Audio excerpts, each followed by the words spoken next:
My name is Christian von Koenigsegg. For half of my life, I've been on the quest to be a leader in the hypercar industry, utilizing Swedish design combined with visionary technical solutions.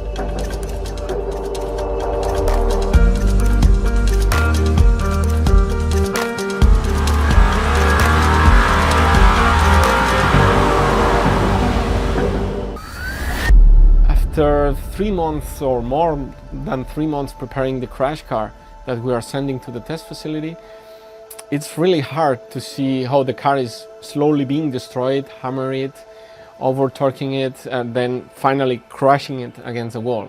It's painful. It's painful to watch.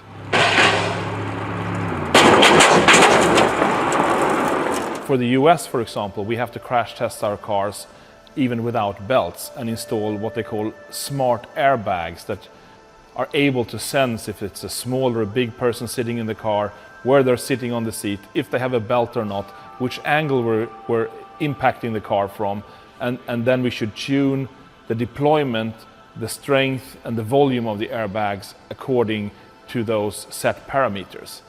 And in order to get the data to be able to do that and to program these systems, we have to crash our cars from every conceivable angle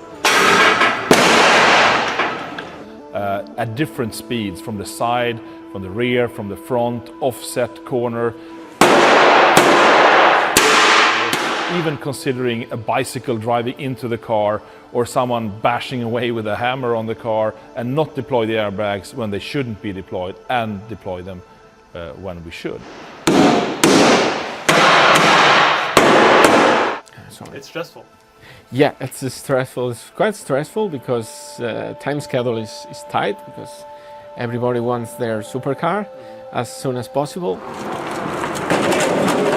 So regular manufacturer can crash 16 cars, it's no problem. But for us, 16 cars is almost our annual production. So we cannot crash 1 year production in one wall. So it's very expensive, very long. One of the methodologies we use to save basically money for this process is that we designed our carbon fiber monocoque to withstand all these different types of crash tests without being destroyed. We destroy the bodywork on the outside, subframes, crash members and so on, but not the actual integral and most expensive part of the car.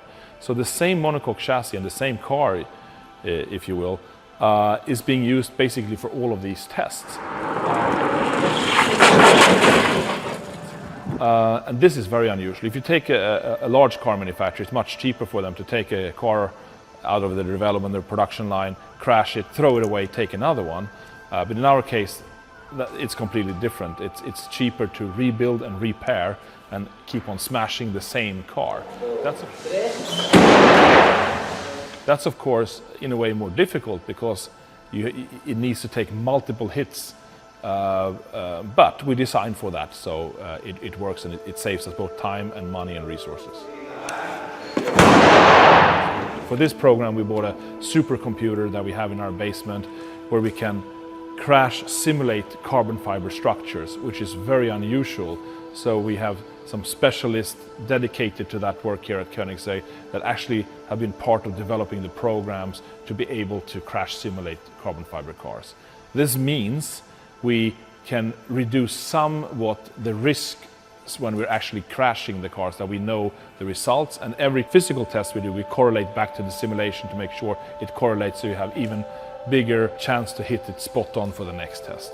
It's really an exciting process in a way, because we want to make our cars really safe, and we get that verified over and over again through this process. But at the same time, a bit painful seeing our babies being crunched and crumbled in this way. So.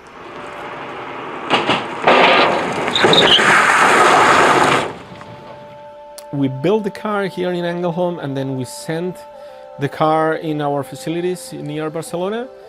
And then it's a logistic cost also, quite a long process.